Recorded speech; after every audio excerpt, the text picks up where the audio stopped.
our meeting.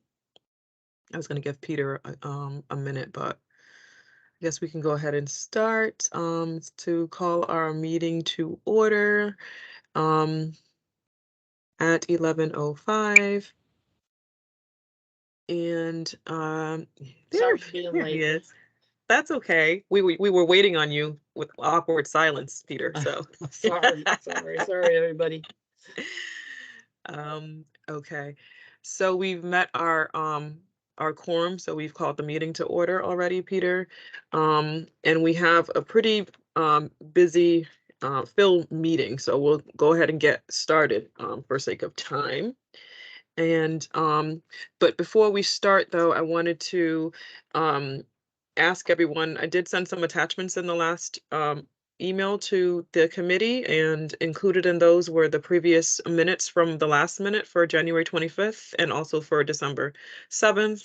And I'm sorry for the length, but I'm a little bit meticulous about stuff like that, and so it's a little long, and I'll kind of shorten it a little bit next time. But if everyone got a chance to look at it, just making a motion to approve those minutes. I approve.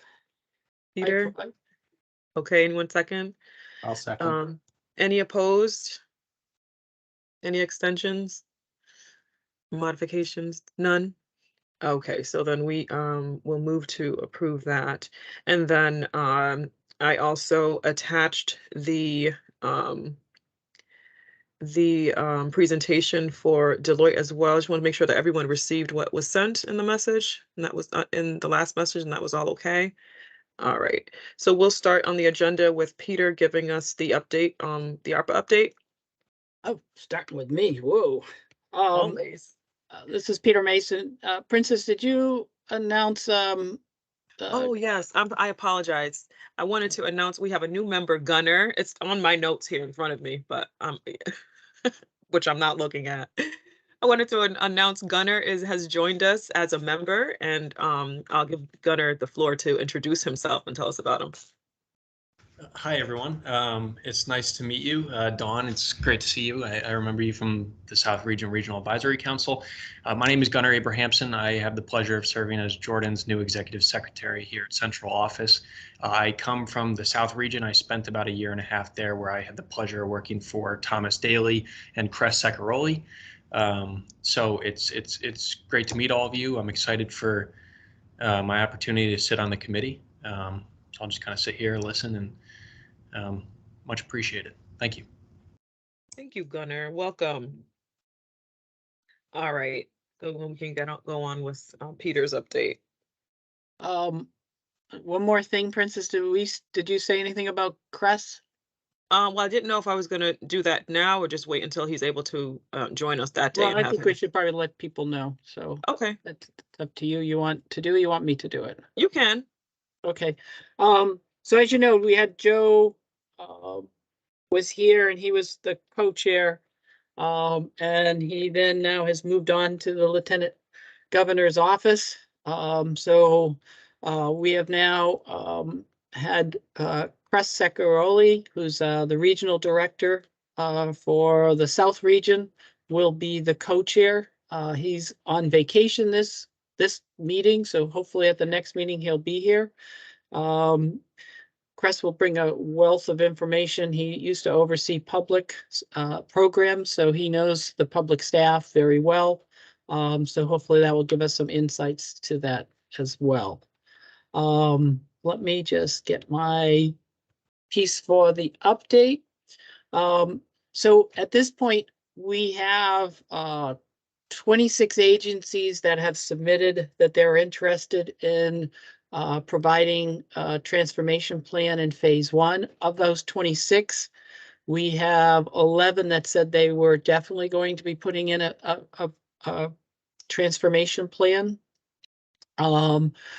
We have we had Deloitte did their first office hours. It was like an open office hours, and they did some presentation to start. And we had 12 agencies show up for that. It went very well.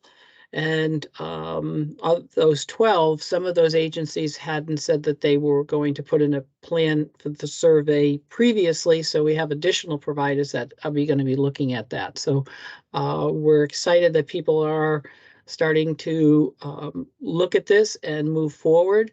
It's pretty exciting. You're going to be hearing about the state's analysis, so I will talk about that when that comes up. As we move towards phase 2, there was a survey that was done for individuals and families, and at this point we have about 1,700 who submitted a survey, which is pretty high. We had sent out about 8,700, I believe, to individuals who are living or working in a congregate setting, and to receive 1,700 back, that's a very good response. We had a provider survey that Deloitte had sent out, and we received back 35. That's a little low, but hopefully that's because we got some input from people who are already on our committees and through the stakeholder input sessions. At this point, we are working. We're working through the feedback, or Deloitte's working through the feedback that's come back, and so we'll be looking at coming back with a document that has the feedback. But I can give you some of the themes that were out there. So the theme of accessible transportation was one of them, and obviously that's something that we understand, and it's always an area of concern of trying to figure out how to get accessible transportation for people. Another one was for affordable housing. How do we increase the supply and the accessibility for that? There was another theme in terms of transition and the infrastructures in schools, and how do we better work with schools in terms of transitioning people out into the community or into a work setting. The other big one had to do with the workforce recruitment and retention, and ideas in terms of how to assist in terms of recruiting more staff, and how do we able to retain those staff. We're right now in the process of setting up 7 videos of different supports. We have McDowell on our call today, Maura and Rebecca, and they'll be giving their report. But basically, we're looking at setting up some 7 videos for this. We also, in our residential advisory committee, we have started having a discussion regarding shared housing.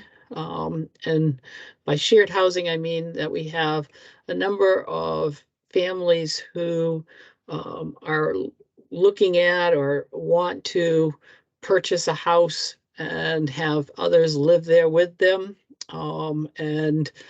So we started looking at that piece in terms of the issues that are part of that. One of them would be like a related party housing guide that we have, and then some of the other issues that would develop. So we kind of had a presentation on that. One of the things that Deloitte's also looking at is its value-based payments, and how do we start looking at making payments for outcomes that will increase our quality. So one of the reports that will be done through Deloitte will be looking at what other states have done, what other state agencies in Connecticut have done, and what are the options that we can do to help increase the quality in Connecticut. Some of the other items that are out there in terms of the ARPA initiative itself, we have rewarding work has been redesigning the website for an employment network. where individuals who self-hire their own staff can go and advertise for their staffing needs, and a place where staff can be able to post their resumes. And we've had a real unsophisticated one in the past. This is hoping to be much more sophisticated and have some matching capabilities to it. So we're looking at that. And we're estimating that that redesign look would start on March 1st or somewhere around there. We issued out new grant opportunities, and we have to figure out a way to promote that. There's 2 out there now, one for providers and one for individuals and families that can submit for assistive technology grants to either have purchase equipment, or if they don't know what they need, they can have money for an assessment, and then money then to purchase the equipment to assist with them. So for providers, it's also that's the case. In the past, we've had things such as they've developed smart homes for in some of the group homes. We've had individuals who have purchased smart watches to help assist them. So, you know, that we're really trying to push to make sure that people can explore what they need or what they could use. One of the things we're looking at to help in that is establishing an assistive technology conference, a 2-day conference that we're looking at sometime in June. It's somewhere around the 20th or 21st in June. That we would be able to have speakers and vendors, so individuals, families, providers can attend, see what's out there, what's the possibilities, and then there'd be vendors that would actually be able to show off some of the equipment. That will then be followed by an AT assistive technology summer camp, where we would have individuals be able to go and demonstrate and actually work with some of the AT equipment. One of the ideas is this would be at Camp Hemlock, is to look at installing smart equipment into one of the cottages. So it would almost be like a smart home within on the grounds of Camp Harkness, and then people would be able to see that. The idea later would be to keep that going all year, and people would be able to access that. And lastly, we submitted a non-project based supportive housing grant, and that we've had supportive housing projects, and what the difference is a supported housing project is something that starts from scratch. So you work from the building with the builder right from the beginning, and once it's built, then you've set up the supportive housing in that apartment complex. What the problem is that takes years to develop or to build. So what we're looking at in this non-project based supportive housing grant is to have see if providers can work with existing apartment complexes to be able to set up supportive housing sites. And if that's successful, we'll be able to do that on a much quicker basis. So that's my report. And if anybody has any questions, I'd be happy to answer them. Marina? Hello. So I actually more of a comment than a question. So I gotta say, I did this is about the family survey. And I filled it out on behalf of my son. And I have to say, and I have a background in survey design from my previous life and career. And I have to say the survey, unfortunately, was really not well written. And I was very frustrated and upset, thinking, boy, you know, the resources that I'm sure were put into this are substantial, and this opportunity was such a miss. It goes from, and I don't want to just spend a whole lot of time going question by question, but you know, just the high points. It starts with question 1. What do you know anything about the Move On program? Well, first of all, how many people know that the Move On program as a brand name is the same as the ARPA program? Who knows? If you answer no to question 1, I don't know anything about the Move On program. Question 2 is something like, what is your opinion of the Move On program? Well, wait a minute. If you already said no, I don't know much about it, how am I supposed to have an opinion about it? Like it kind of makes no sense at all. And it goes on, all the follow-on questions assume knowledge about it. Do you think it's going to help you? Do you think it will help your child be more independent? Do you think it will? So it was really, really badly designed. It also assumes a one level of capability of child built into the survey. So, or loved one, or you know what I mean by child. And so what it really needed built into it were some forks in it that assumed for different levels of kind of capability or direction. I think that would have been incredibly valuable. So for a certain style or level of need or level of capability, it might go in one direction. And for some of the questions made absolutely no sense.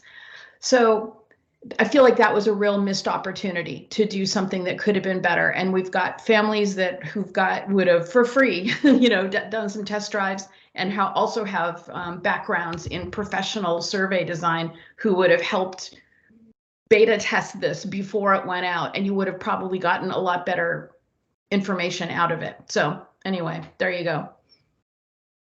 Thanks for that feedback. I really appreciate it. I think, you know, the objective was,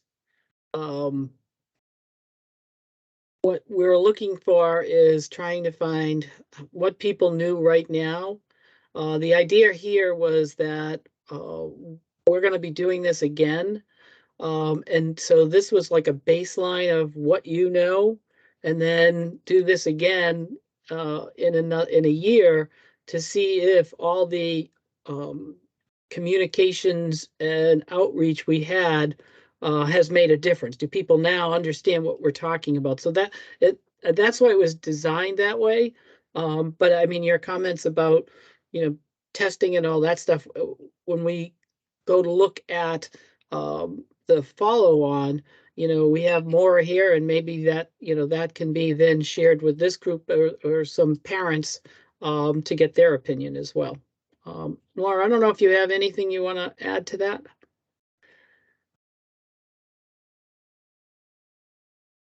Sorry, I have 3 screens going, so I need to get the cursor over to the right one. No, the only other thing that I would say is, I don't know if you did the survey via mail or if you did it via, we had an online. I did it online. So the survey was, the main thrust of the survey was mailed out to 9,100 homes. So, and the online survey was an online version of the mailed out survey. Yes, so, I have both. So I did the online, but I have the mailed version as well. Right. So we were trying to keep things as simple as possible. And so I think, you know, kind of bifurcating or whatever, or having different levels in the survey would have overly complicated the survey. That the mailed version of the survey. I mean, obviously in an online version, it's a little bit easier to kind of do those things. Like, you know, if you answer this and this question, then you send them to this question. But we were trying to keep things as simple as possible for all of the individuals and families that were going to be mailed the survey. And also, frankly, we were trying to kind of keep the cost of mailing the survey down. So, you know, keep the number of pages out. So, and I'm happy to give you some detailed, my sort of, you know, off the cuff responses offline so we don't take up more time. You know, obviously we've got a packed agenda, but again, starting from, if I say I've never heard of it, the next question being, well, what do you think of it? Is sort of like, wait, what? I just told you I don't know anything about it. So how am I supposed to have an opinion about it? So anyway, or if I've said no, then there could be a skip to question 4 or something like that. So anyway, I hear your points, but there you go. Great. Thank you. Thank you. Dawn, did you have your hand up? Yep. So, I mean, just to add and spin off on Marina, we are taking, you know, Marina and I have been involved, and, you know, we've got the set group of parents that are always involved. And, you know, we were a little bit confused on all of a sudden the Move On program came out. But the questionnaire was going to families that are extremely, overall, most families, extremely confused and not understanding even what setting their children currently are in. A lot don't understand the technical names and all of that.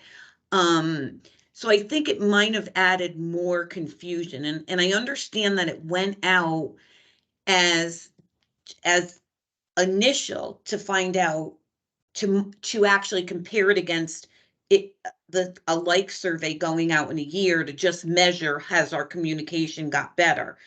But I think you took these parents and confused them even more.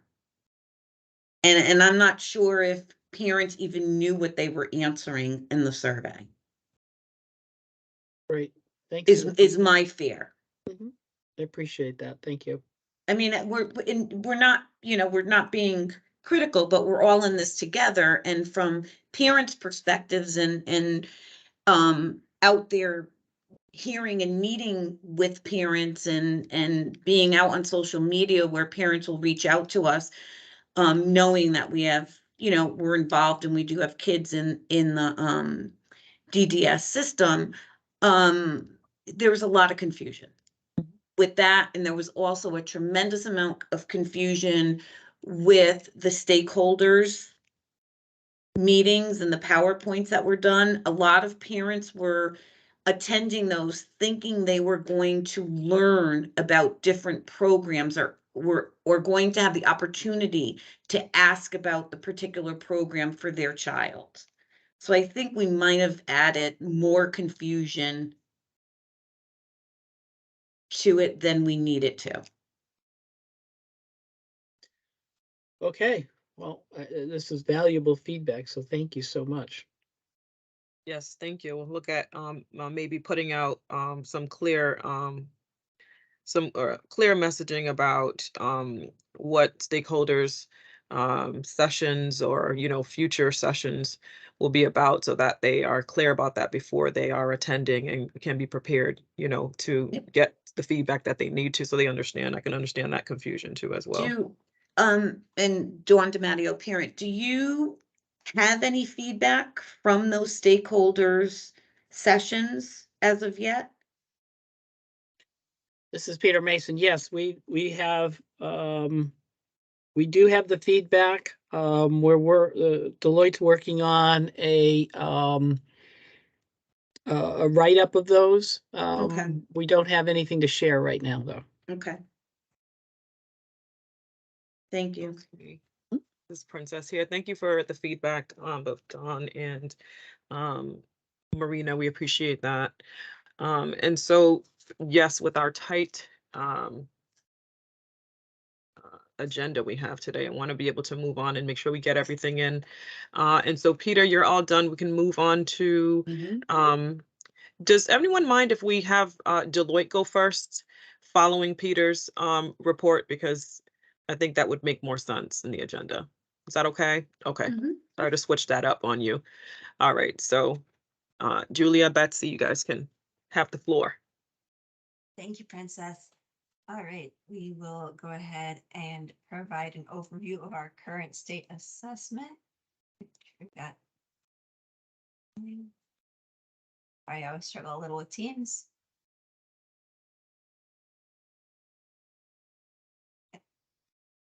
You seeing the slide presentation? So I see thanks it. for, Yes, thanks for yes. having us today. I'm going to provide a brief overview of the current state assessment, including highlighting a few of the leading practices it mentions. We're also available for questions and comments on the overview or the report itself, which, as Princess mentioned, was shared out to the group. So this report was created with the guidance and review of DDS.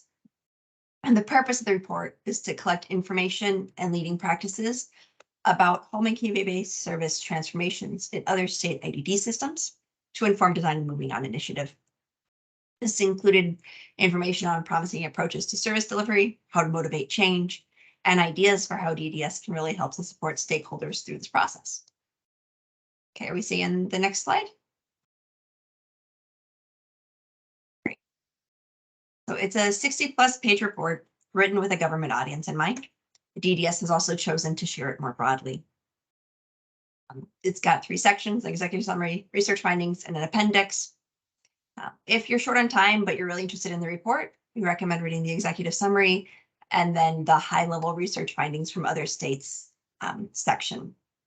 In the appendix, we've also included some service definitions at the request of DDS.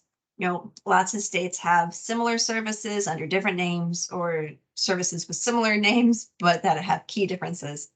And so for some of those pieces, we pulled them out together into the appendix, as well as there were some interesting services that are maybe less common that we wanted to make sure to include the information on as well.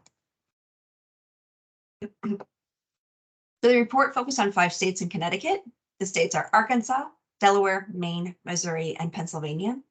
The emphasis was specifically on HCBS transformation. So we were looking at states who had undergone recent changes, who also had some successful innovations, since the research is intended to inform the Moving On, which is a transformation initiative, right?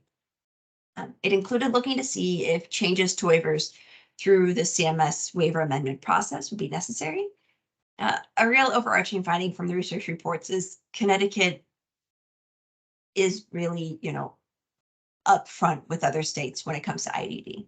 So Connecticut IDD waivers do already offer significant flexibility to provide supports that meet those individualized independent settings that Moving On really wants to emphasize. And so the report focuses on ways to enhance and offer more choice in these settings, ways to help encourage participation in the transformation to make sure that these aren't just available in the waiver, but they're available to folks on the ground, based on lessons learned in other states and from some Connecticut providers.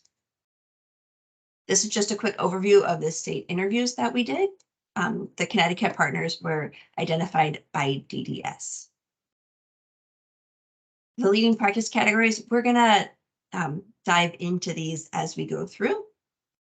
So these are just the thematic categories based on the research insights and the conversations. Right. So in the report itself, there are additional considerations that highlight, areas of concern or potential obstacles or just important things to keep in mind for each category as well as additional leading practices for each. So these are just a few that we wanted to make sure to highlight today as part of this presentation. So on individuals who receive supports as the primary focus, if people don't have access to information, they can't make informed decisions. And a major source of information is case managers. And so enhancing training for DDS case managers to make sure that they're very familiar with the Moving On program, as well as the alternative service options available in their areas that would be appropriate for the people they're working with, to really make sure that folks do have access to the full range with their families as they're planning. Reviewing and revising or developing additional transition-specific shared responsibility documents. Moving into a more independent setting, whether for work or where you live, is going to provide additional challenges and new concerns. And so as part of the planning process, making sure that people understand some of the ones that might come up and have a plan that they've agreed on in advance of how they want to address that, and signing it to understand the importance of it. Residential supports. So again, back to that idea that within the existing waiver, there is room to help create more opportunities for more independent supports. And so when it comes to residential, clustered and supportive housing, assistive technology, and remote supports can play a key role in helping to move this based on what we heard from other states and within Connecticut itself. And then a major obstacle in residential supports is paying for where you live. And so building on and expanding housing voucher programs through partnerships to help make that more accessible. Under employment supports, continuing to allow providers flexibility to collaborate with individuals, looking at things like remote supports related to individual support employment, customized employment, developing annual statewide employment goals. Some states even have them based on specific subsets. For example, having a goal in terms of employment participation for transition age youth as they come out of high school. And so there could be specific moving on goals or looking at particular segments of the population. But looking at who is really participating in competitive integrated employment, that's how you tell if you're seeing progress, right? You need to have the information. And then supporting providers to leverage and expand their networks of business partners. You can't help people move into competitive integrated employment without being able to find them jobs. And so how can DDS help support providers to make those connections and to help business partners understand some of the benefits of working with folks who are receiving supports? Provider engagement, providing non-financial recognition incentives to exemplary providers.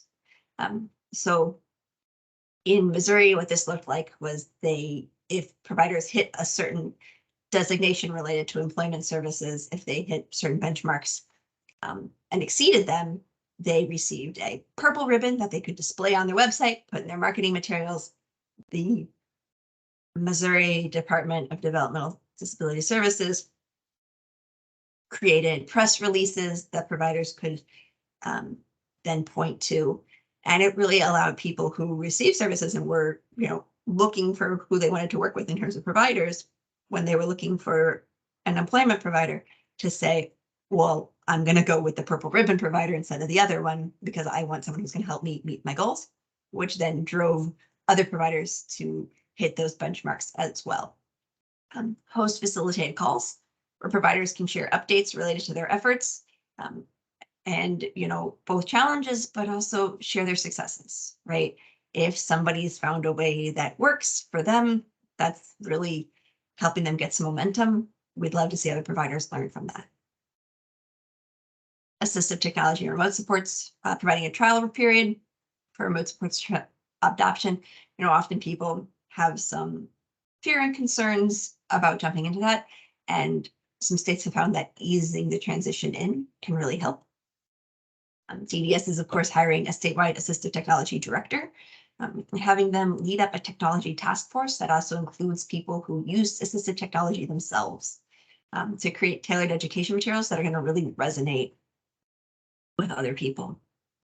And on payment methodologies, we've talked about a couple of things around goal setting, or that would require having data. As we know, providers are strapped for time and resources. And so providing some payment incentives potentially around data reporting. And then if there's a lot of success on moving on, that can be measured and seen, and DDS has the funds available, they would potentially want to consider temporarily extending some of the transition incentives. So that's just a real quick run through looking at some of the pieces. We supported the DDS input sessions that were mentioned earlier in January and gathered stakeholder input on elements from this research and the initiative as a whole. And then we're currently working with DDS to refine the research based on the input, as well as the survey results and input were at the survey results, including individuals and family, the DDS staff survey, and a provider survey.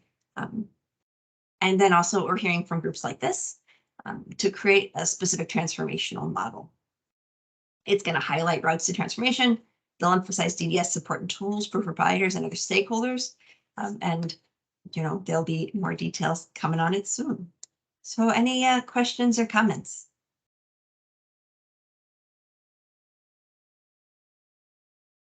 Yes. So thank you so much for that. That's a lot of very helpful background information. It gets to the why of some of the efforts that are being moved out. And I think that why is really important to communicate to our staff here at DDS and of course the mission of this group here. And so I'm wondering about, I mean, I know a lot of what we're going to be talking about are the different efforts for that communication today. And I know at our last meeting, we talked about how to connect with regions and get regional administration, regional management, regional staff involved in that conversation. And I just think presentations like the one you shared would really go a far way, specifically in regions, regional management, and at some point, regional case management, everyone in the region. But I think that's an element thus far that we've been missing, from my opinion. So, helping build the case of the why, and to get people interested and ready for what's next, I think is a key element. So.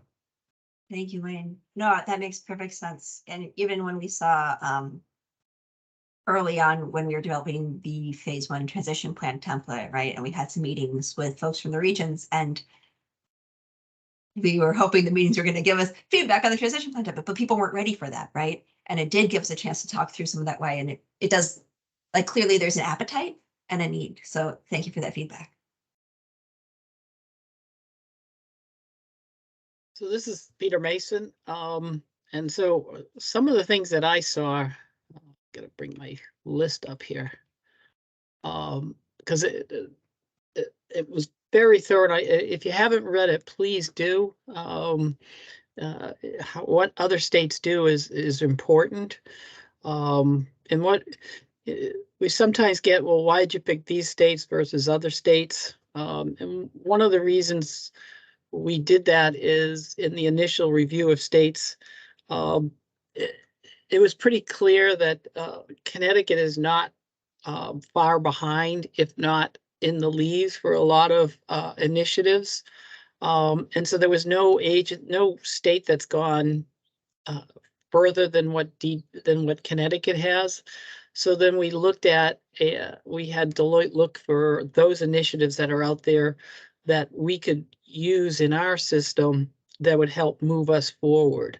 So as they went through some of that stuff, I picked up a couple of things. And one of the things they had is a number of the states have non-reoccurring apartment setup expenses that are able to be paid through our Center for Medicaid and Medicare Services waivers, so it can be reimbursable. And in the past, we didn't think that was the case. So one of the things that DDS is going to look at is there, how do we set that up for here? So if an individual is going from a group home into their own apartment and they don't have any funds, how then we could help assist those individuals in terms of the setup. So it's one thing that we could look at. They had another one where Maine hired certified employment specialists, and they embedded them into their state's job centers. So people looking for jobs, they were part of the job centers, and Connecticut has those as well. So that may be something that we also want to look at. How do we duplicate that? Benefits planning was a number of states did stuff regarding benefits planning. And that's done. So if an individual works, how's that going to affect their benefits? So they have benefit counselors.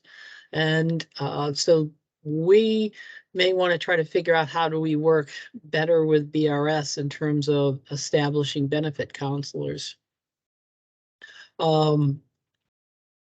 There was another thing that was in Missouri, and it had to do with remote supports. And so for those that don't know, DDS has been starting up this new support program called Remote Supports. And what Remote Supports does is it's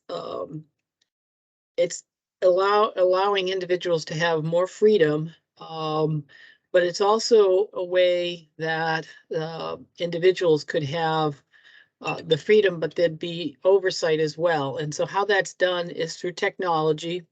A company would come in and they would assess the individual's living space and equip the apartment or the house or whatever with sensors.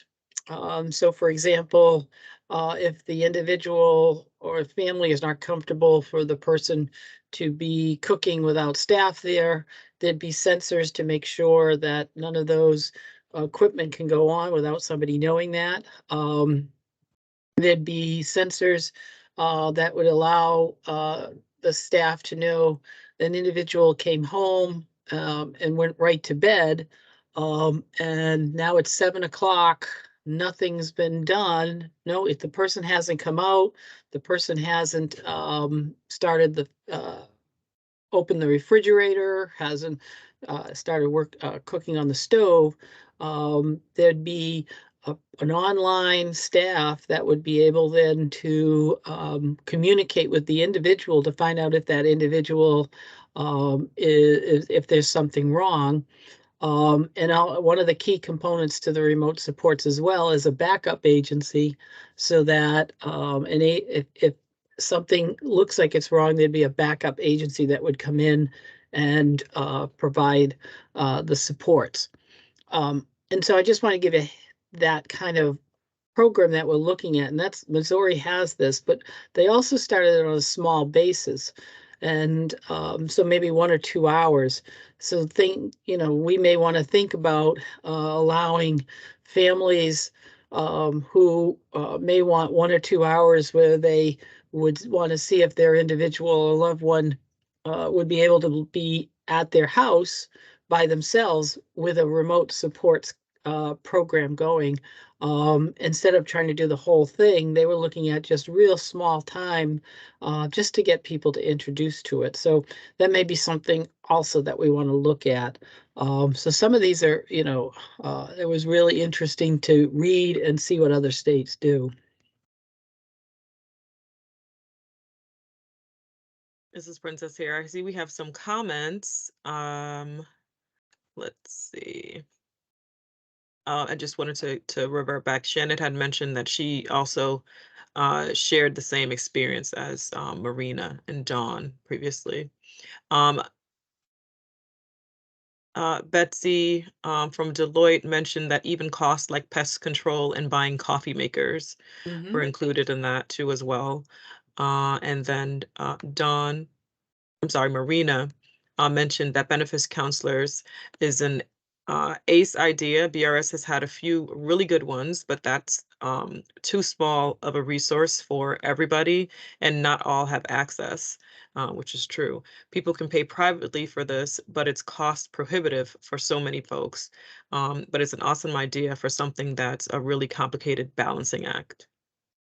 Yeah, so the concept, and once again, these are all just concept stuff, but the concept was, how do we, since BRS is that agency, maybe that you would look at working with BRS, have some staff trained, but then they'd be housed at DDS. And so then DDS would have that. So I mean, those are the kind of ideas we're looking at. We talked to a group yesterday and they said, well, it'd be even better if you had it within the private provider community as well. So, I mean, I think once we start getting some of these ideas, we can really start having a conversation as to how do we do this that moves the system and provides the supports that everybody needs in order to move into the direction that we're looking for. So, or the individuals looking for as well. Wow, that was really, really great. This is Princess here at DDS. I appreciated you sharing, Peter, how you guys selected those states, and definitely looking at what they're doing that we're not doing that we could incorporate is definitely important to be more innovative, which is always good. And I do also agree with the benefits counseling aspect. It was a really great thing that happened when we had the DSS liaisons actually here accessible to us, to case managers and those kind of things. So similarly, I'm looking forward to some of those ideas come into fruition. Does anybody else have any other questions? Dawn, is it Marina has her hand up? You're on mute, Marina. All right. Yeah, me again. So just following up again for another second, another follow-on thought on the benefits counselors, because I'm just so in love with it. As we are becoming this whole idea of being an employment first state, which connects to so many of the other employment initiatives, CELN and other things, and also some ARPA things that connect to employment, as more of our individuals start earning any kind of income, that balancing act, just like spinning plates, as I have doing with my own sons, the idea that a lot of our services are attached to keeping our kids, as they call it, impoverished, it just gets harder and harder. So having benefit, you've got to keep this under that level, this under that level. Otherwise you start losing this, resource, or that you run the risk of losing this service. But if you switch your designation to this, if you are working this many hours, you should switch it to that. Oh, but if they work this many quarters over this many years, then maybe you can do this thing. It is very complicated, or can be. So the more the employment thing becomes a bigger part of more of our individuals' lives, the more these benefits counselors are going to become really an important thing that we should be having, make it easier for them to access as well. So those two go together really nicely. And then Wayne and Yana has a question before we move on to McDowell's presentation. Yeah, I'll be really quick, and it's just to peel off of that. Marina, thanks for that. You're absolutely right. We had training from BRS, the lead of that program from BRS trained case managers last summer, just to remind them of the availability of the benefits counselors that they have. And I guess there, I think there are either somewhere between 6 or 8 across the state. And they weren't getting as many calls as they needed. And so I'm curious to check in with them and see if that number has increased. But it's a point that comes up. And, I think we need to continually, not just a one-off, but continually get the messaging out about the availability of that resource. And I love the idea of bringing a resource like that in-house as well. So really cool ideas. And I'll pass the mic over to Yana. Yeah, I was going to comment on the benefits day. There's a really cool program here in Connecticut. It's called the ABLE account. Connecticut just recently got its own ABLE account, and I actually have one. Individuals can set up an ABLE account and they can save up money in this account for disability related causes, and it doesn't affect their benefits. I don't remember how much money how it's capped. It's very useful. Yeah, I agree. We had to keep. Yeah, I agree. The whole benefits thing is very confusing. My mom still manages my benefits, but when I really would love to learn how to do it on my own, but the material is not very accessible. So I start reading it and my head starts spinning. So we could somehow put that information into simple English and a lot of pictures, a lot of simple English, clear, simple, to the point. If we could get folks to understand, because the reason the individuals sometimes won't reach out is because they're afraid they won't understand information. So if we give them resources that they can understand in plain language, that would help. Also, yeah, I agree that I don't like the idea that we have to keep individuals in poverty in order to get services. I don't like that. We should be encouraging individuals to grow and to get out of benefits, but the reality in Connecticut and everywhere is if you want your benefits, you have to stay on these programs. I know I'm on the autism waiver and that's a Medicaid waiver, so I have to constantly watch my bank account numbers to make sure that they don't get too high because I could lose my benefits. Yep. Even my mom actually spoke with a lady from SSI, and she was told that even if I'm as little as $1 over my income limit with SSI, I could lose those benefits. So that something has to change if we want to encourage our individuals to move up in the world, but we want them to have support. We have to figure out a way they can have support without making them stay in this chain of poverty. 'Cause right now, that's what I call it. We're in this chain of poverty. Thank you, Marina. Mm. We appreciate Thanks. that feedback. This is Princess from DDS, and we appreciate that feedback from you. This is exactly why, we're looking at making sure we have this resource, certainly in-house. But Wayne, I'd be interested to hear your follow-up too from BRS to get an idea of how they are engaging people and promoting that existing service that they have too. I've utilized it in the past as a case manager myself, the benefits counseling to assist folks. So I can attest to how helpful it is and how also confusing it is. So this is a very, very important update and effort on our part here.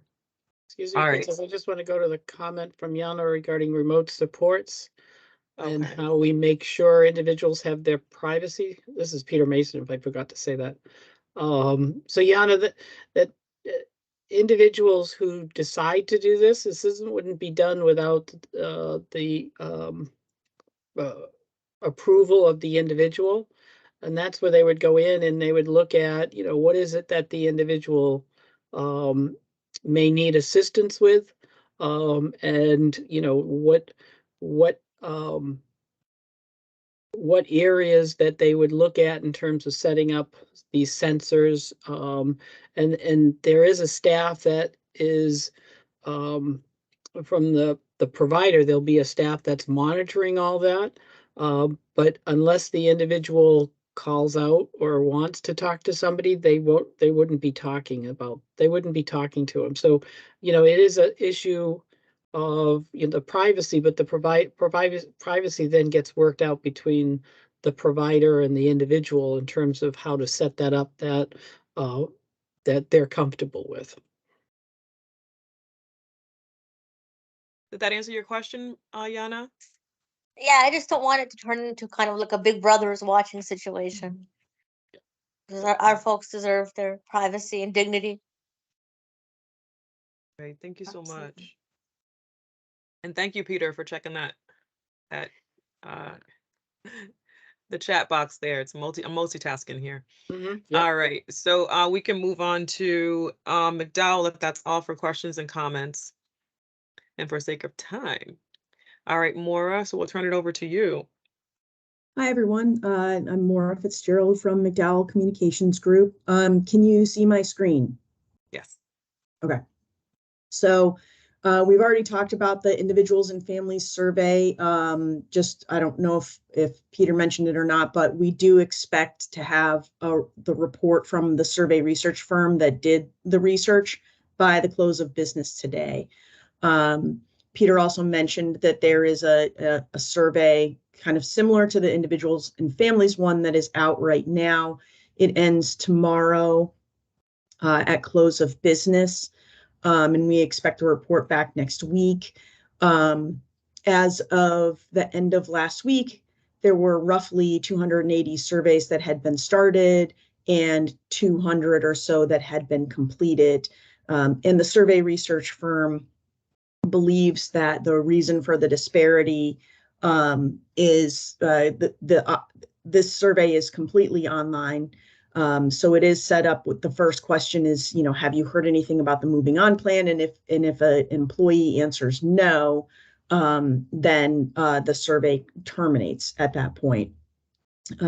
Because the rest of the questions are built off of the first question. So there's no need to have them answered that. And we sent Gunnar yesterday a series of email reminders. One was for, I think it was going to go to the managers and the supervisors to remind their employees that they have until tomorrow to get the survey back. And then we have another one that will go out tomorrow staff-wide to remind people to send the surveys back. And the survey was available, like I said, through a link online. And we also had a QR code so that employees who do not have DDS email accounts or state computers could use their phones, snap the QR code, and then take the survey from their other devices. And we'll have a report back on that survey probably midweek next week. We're also working on producing a series of videos. Right now it's 7 videos, kind of highlighting and showcasing different supports and technologies that are going to be available to people. So there will be a video on assistive technology, one on remote supports, one on self-determination, community companion homes, and a few other topics. We're working with a production company on that. We've had 3 planning meetings, 2 with providers and 1 with some DDS staff who work in the CCH program, and also a CCH home and resident. And between the 2 providers and that 3rd group, we're going to be able to bang out 5 of the 7 videos. So right now the production company is scheduling dates for them to go and do an initial like scouting of the locations, and then they will schedule the actual date for the video shooting. And our goal is to have the videos produced and delivered to DDS starting in early March. And then they will roll out hopefully through the month of March.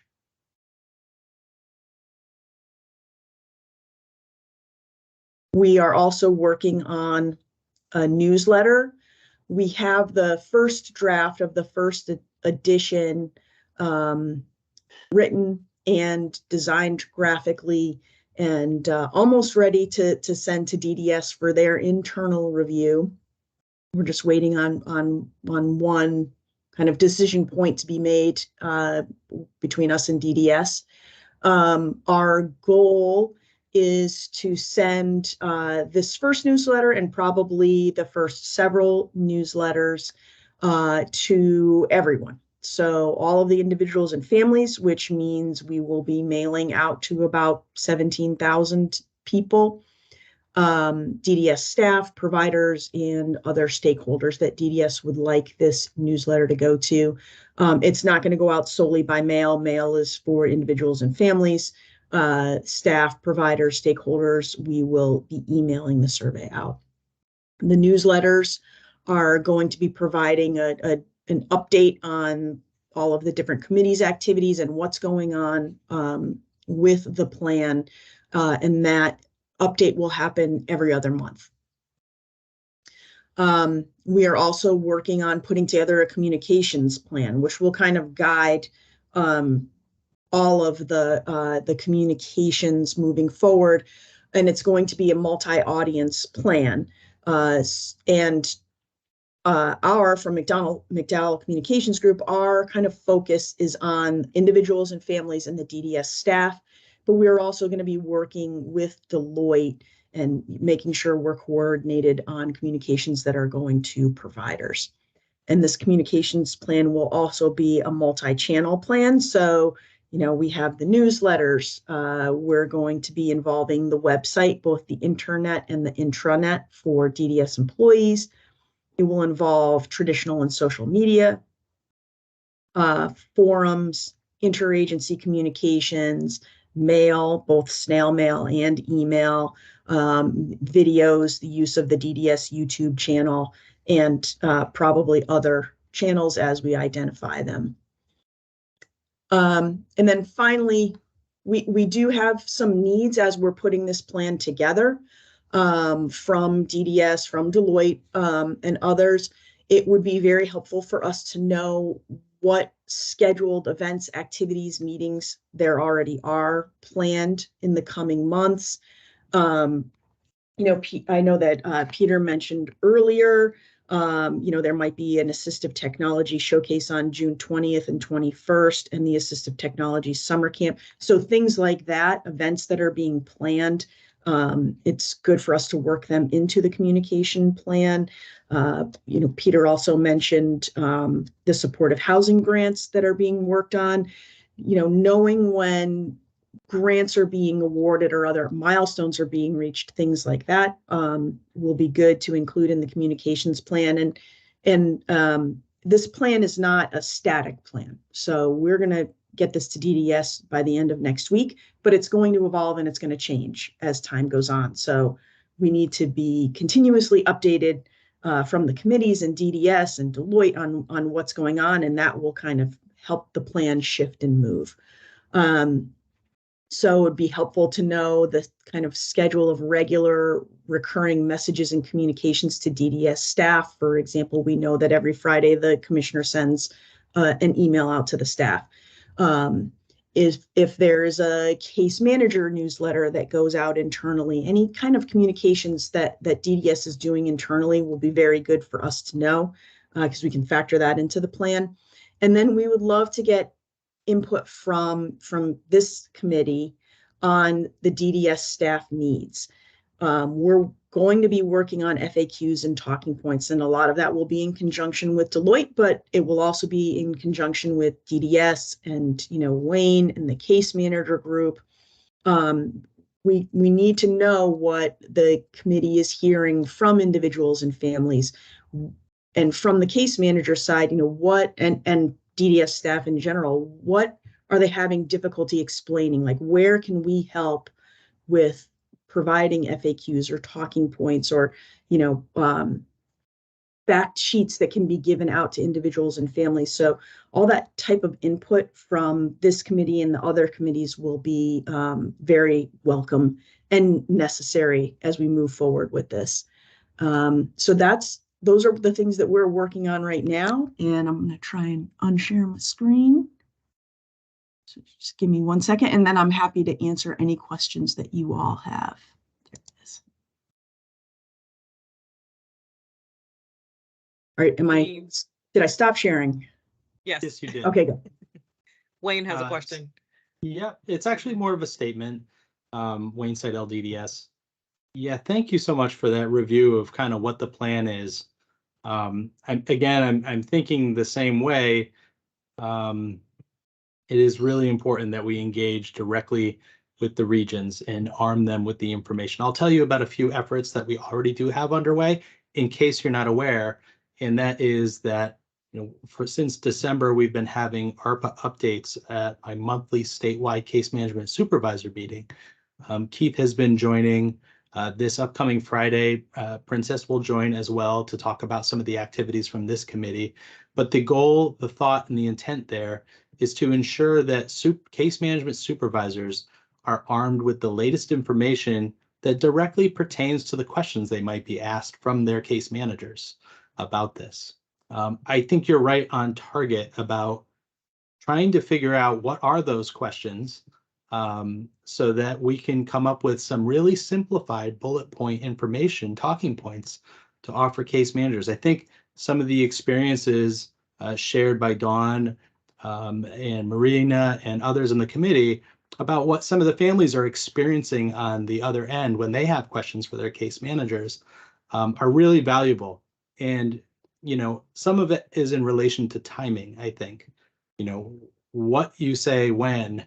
You know, there's a lot of questions out there, and the information behind the answers to those questions aren't out there yet. They are in some places, but you really have to know where to look to get to them. So I think that's really valuable for us, A, to arm the supervisors, B, to be able to think, supervisors and regional administration, I should say, and then to be able to be thoughtful about how and where, and offer more opportunities for case managers to get that information. There has been a lot of information that's gone out to case managers.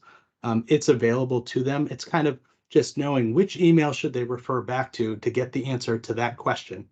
And the email might have been many weeks ago. So, or where do I look on the website to get the answer to that question? So there's definitely plenty of room for us to continue to collaborate and think about how to address some of those concerns. The only other thing I want to mention is that we do twice a year, we offer 4 or 5 training sessions specific kind of on different topics for case managers, and that's coming up in the month of March. And so I've kicked it around to a few that I would love to have whomever, and I don't know who the right parties would be, but there to be an all things ARPA all questions ARPA opportunity for case managers to come and ask their questions, receive information about the efforts that are happening right now, and just really that whole why piece, that whole where we're at this moment, where we plan to be. I think that's a really important opportunity to engage directly with case managers. But I'll go back to the fact that we also need to have more intimate regional discussions and figure out a way to do that. And I'm happy to participate in trying to get the right people to help facilitate that. Thanks, Wayne. Thank you, Wayne. This is Princess DDS. And that was the next topic on the agenda, actually, that you that we were going to be talking about. That's okay. You already took care of it. You know, this is what we wanted to talk about, which is that we wanted to have more engaging and more intimate regional communication with our managers and also supervisors and staff. So that way we're really pouring into our staff and really trying to identify in a more intimate manner, you know, where they need support and hear that directly from them. You know, and giving them those updates and giving them an opportunity in smaller settings to be able to ask the questions that they need pertaining to ARPA, which will then inform us with the messaging and what we need to you know, amplify as far as the information that we're getting to them, that we're putting in our newsletters, and how we're structuring the information, storing the information for them to then access later, and, you know, supporting them on the back end of things too as well. All that is important. So I think that this, you know, effort that you're discussing, Wayne, is very, very critical to keeping case managers informed, and also speaking back to what Marina and Dawn were talking about previously as, you know, just the not disconnect, but just inconsistency in how informed case managers are, you know, from case to case that families are experiencing. So that's one of the things that we are looking at. Another thing is we were talking about looking at developing a training tool for case managers to be able to utilize to inform them, especially the newer case managers that are not as familiar. You know, case managers that are private case managers used to working with CLAs and providers having 24-hour supports and not really too familiar with the individuals and families supports end of things where individuals are living independently in the community, right? So there's another different layer of follow-up that's required when someone is living in the community than when they have the supports in place in a 24-hour setting. So we want to make sure that we have a tool in place that can help case managers to reference and help them to be able to follow up and, you know, check those boxes and making sure that they're looking at, you know, what assessments are needed and those kind of things, just kind of a guide to help them along. So that's something that we're working on. We're talking to case manager supervisors about helping to develop that and reaching out to Wayne as well. You're hearing this for the first time because this is something I was thinking about earlier, but I think would be very beneficial in helping case managers through that transformation process. So I don't know if anyone has any questions. I have a comment, and I think it's, you know, I think one of the things that I don't think we think about very often, but it's the difficult position that we have case managers in when we start rolling out something like this. And that on the one hand, we tell that we're looking for it's individual's choice, their preference. And then on the other hand, we're saying, okay, now we want people to move out into their own apartment and have their own, their enhance their independence. And so the case manager becomes the messenger for DDS. And sometimes that message isn't received well on the other end. And, you know, and sometimes, you know, when I think of DDS, I think of DDS as the leading, the leading philosopher. I mean, these are the principles that we're looking for, that everybody should be able to live on their own and have their own apartment. Now, you know, in reality, how that can be done for everybody is different, and it's difficult. And that some people to be able to stay on their own for half an hour is the big accomplishment for them for that for a time period. So as we're sit there, we try to push our case managers to, you really have to start to push people to do this. The people that are hearing this sometimes don't want to be pushed. They like how things are and they don't want to move. And sometimes we just don't, and I know I'm guilty of it too. Sometimes I don't appreciate that role that they play. And, I don't know how we make sure that we're supporting our case managers in that role. And that, knowing that we need to give them the tools. And yet sometimes they're going to come up with some people that are totally against this, just like they'll come to people that are really for it. So, you're going to have the whole gambit. And it's a difficult role. And I just want to make sure that we're able to figure out how to send that message that we understand that, but, as a department, we go by our mission statement, and that's where we need to be pushing. And sometimes the pushing is helps an individual to take some small steps that maybe they wouldn't have taken before, but that may come at a price of, the parent and the case manager not getting along because they're doing what DDS says. So I'm not trying to ramble on, but it's just, I just think we need to make sure that we find some way to, how do we appreciate that for the case managers? I agree, Peter, and I do appreciate that sentiment for sure, as well. And we did talk about this previously, that we want to make sure that, our case managers are supported with the talking points and managing those conversations. And this is our opportunity to get that feedback from them as far as right now, what are they most concerned about with regard to this initiative, execution, and also just having the right tools in order to facilitate this process. And it is going to be a major process. So I do appreciate that we are also collaborating with the individuals and families on this too as well. And for the committee, I know that you guys are attending the meetings that we have here, but there's a lot of work going on as far as collaboration between McDowell and Deloitte and Peter and Wayne and I, with case managers and the other committees, to make sure that we're doing our best to meet the marks here. So we really appreciate the feedback that you're giving us, and we do take it back and ask those questions and stuff. So we try to make sure we keep you guys informed too to those responses, and certainly even when we're not meeting, make sure that you also touch base with us and provide any type of feedback. And I'm going to reach out more to the committee too as well, to make sure that I'm prompting, we're prompting each other for that and giving a little bit, so that way, with future messages, future topics, and those kinds of things, that we're making sure that we're staying on top of that messaging, Peter. I think that's important to keep at the forefront with case managers. And that is something that we do miss, and we're not really talking about very much. We're certainly considering it, but we want to make sure that that's on the top of the agenda for our messaging for staff, for sure. Wayne has his hand up.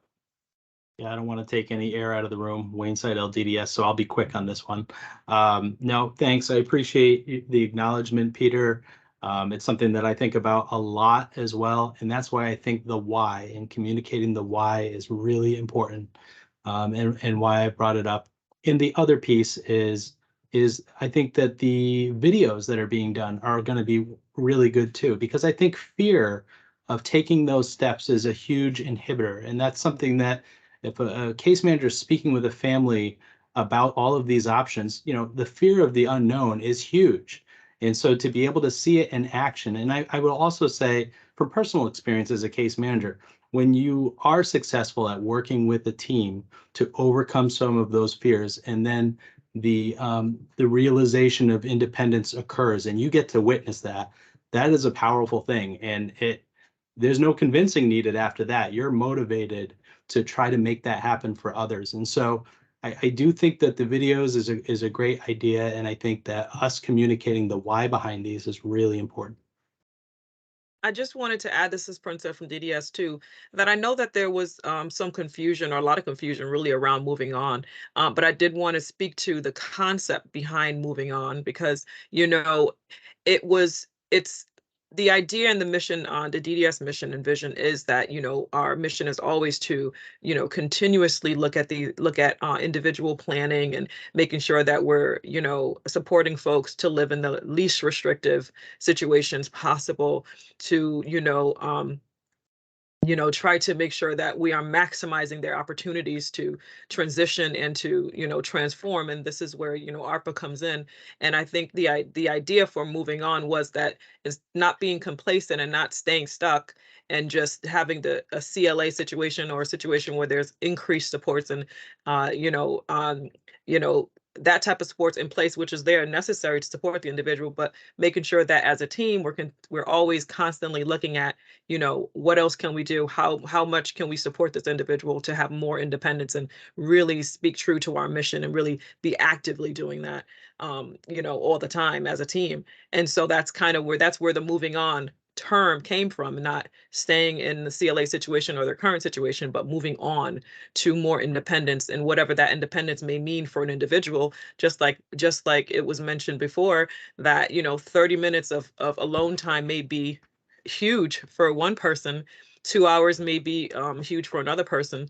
Being alone overnight may be huge for another person. All these are successes, but success is something different for every individual. And so moving on is the concept that was behind that, to encourage people to move on from, their current situation to something that might be just as better, and to try, at least to try to support people to have that independence. And me as a case manager, I think that's important for me too, because as Wayne said, and as Peter said, there is a lot of fear in, thinking about moving an individual to an independent situation where they're not going to have the supports that we feel like they've needed all this time. And so trying this is kind of scary. And so it will be helpful for case managers to see these videos, to get an idea visually of what these assistive technology supports look like, to see an individual being successful in this less restrictive situation, and to see the technologies that they're using. So we have an understanding and kind of see, okay, this is very inspirational. Let's try this for this individual and support them in that. And if it doesn't work, then we also have the team in place to, transition them back, or, work to where they need to be and have the supports that they do actually need. So I just wanted to make sure that I just explained a little bit, or had just shared my thoughts on moving on, and so that folks kind of understand it better. And maybe we need to do a better job of explaining that to families, and case managers and providers, so that they understand that concept too as well. Marina? So, on the issue of the case manager consistency that we've been talking about and improving that, I feel like the description of the training that Wayne is talking about sounds awesome. And I feel like that's, if that is happening, then it sounds like you're just carpet bombing everybody with information, then that's a necessary step. I think the question, if I think of the regional and all the layers of management, then there's that kind of interstitial layer, which is the case managers who then talk to families. It seems like a really important piece there is that a part of that training also includes, okay, you've learned all this stuff that we're now telling you about this complicated initiative. It is all that it also includes, you have a mandate to go out and tell families about it. And I hope that that's an active piece of the training, because if that's not included, then they're going to learn a lot of things, but not necessarily actively be told, go talk to families and share it, because that's why you're learning it, is to go tell is to go and go inform people about it. Because there's so many things that are in case managers' heads that if families don't pick up the phone and say, hey, what do you know about this grant? Or what do you know about this thing? I'll tell you, we don't hear about it unless we pick up, and then we'll find out, oh yeah, we'll tell you about it. But they're not actively pushing. It's a pull thing. And this can't be like that. So I'm hoping that could be a piece of it, because that is the great opportunity to say, hey, is there an opportunity to take your loved one and move them a step the continuum, of the independence continuum. And maybe there isn't, but maybe there is. And that exactly is the opportunity here. Good point. Thank you. And just for sake of time, I don't know if anyone has any more questions or comments, but we are quite over time, and I appreciate everyone taking the time. We just have the topic of future agenda topics. Future agenda topics, if anyone has any to offer. This is Peter Mason. I think we should probably keep delving into the case manager and how to assist them with all this and what that needs, how that can be done. And Wayne has been great, and but I don't want to leave it all on to him. I think we need to figure out what it is that we can do. And I think whatever we do needs to be done on a regular basis. So whether it's done on a certain day, we're going to send this out. I really think that we need to send something on a regular basis of what's happening, what's going on, what we're doing. And one of the things that we talked about, especially with the communication plans, is Maura and Rebecca from McDowell. They'll be coming to this meeting on all of our meetings at this point to assist in terms of making sure we can get that communication going. So I just wanted to throw that out. But I think, for me, it's like, what can we do that's done simply, informative, and consistently, so that we're getting that information out on a regular basis.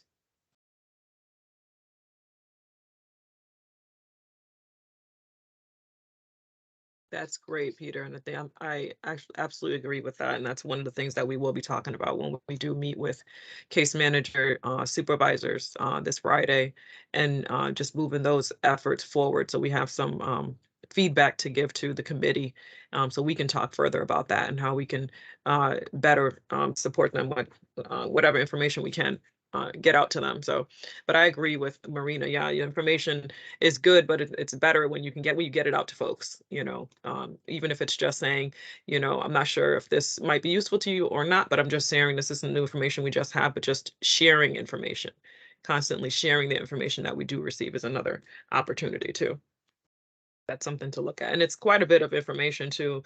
And a lot of times, I've done it in the past, just so Marina, and I've had families tell me, oh, well, doesn't apply to us, or they really don't want it. So, but I do get your point as far as sharing the information, but that's my job, is to share it, whether you find it useful or not, or you want to pursue it, then you can certainly reach out to me. But so I agree with you with making a effort to get it out. And maybe that's another way to do it, is to do it through mailings too. There's other avenues to get the information out, because it's hard for case managers to get every single bit of information out to families all the time and explain it to all the families all the time. It's a huge task too. So with what Peter was saying too, it's a huge effort. So a huge undertaking anyways, with the caseloads and stuff like that. I know personally for myself, it's not an easy task. So all right, so we'll work on that for more.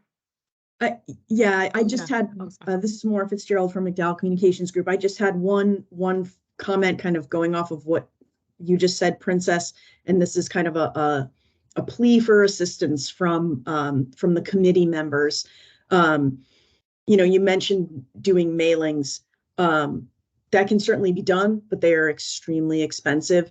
One of the things that we are really hoping to do is to help DDS build up its emailing list, so that we can hopefully transition at least some of these communications to email, to electronic communications. And that might not work for everybody, but so as much as possible, if the committee members on this call and the other committee members can kind of encourage people to go on to the DDS website and sign up, click on the sign up for the e-updates, and also encouraging the you know, I don't know how the internal DDS systems work, but encouraging the case managers and the people that have frontline contact with individuals and families, like encouraging them to get email addresses and update them on the back end DDS system.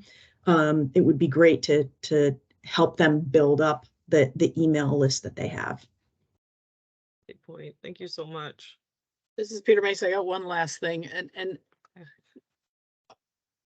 we have heard, you know, that this initiative is only for a certain group of people, so it doesn't really apply to my son or daughter. And you know, whether that's because of support needs, medical needs, whatever. My hope with this is that while the initiative is pretty specific because we had to work through CMS in terms of congregate setting to non-congregate setting.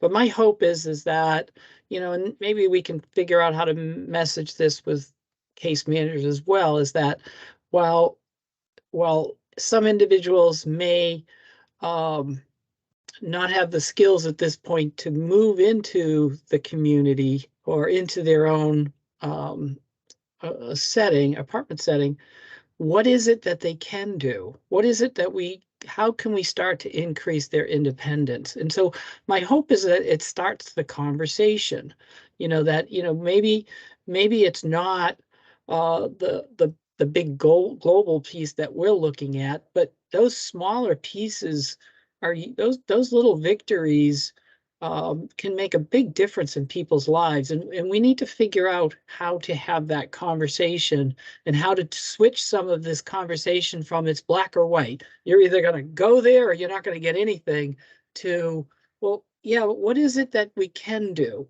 And I want to see if we can try to get some of that conversation into it, because to be just shut down isn't fair to the individual. There may be things that they can do, and we need to figure out how to get those conversations going. So I'll throw that as something else that we can try to talk about. Great point. Excellent point, Peter, because we do want folks to know that, you know,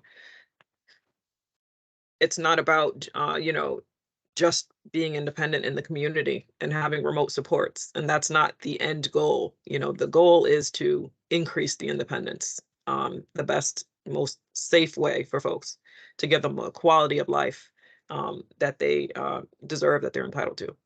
And so that argument is really, really important. So I would agree to make sure we incorporate that in the messaging more. We'll talk about that too some more. Thank you so much, everyone, for your participation today, for the feedback.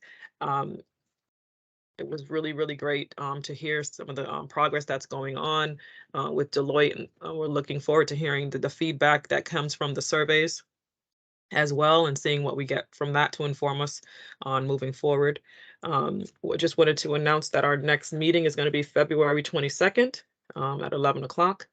And if no one has any other questions or comments, we would make a motion to adjourn. So moved. All right. Thank you all so much. Have a good afternoon, everybody. Thanks,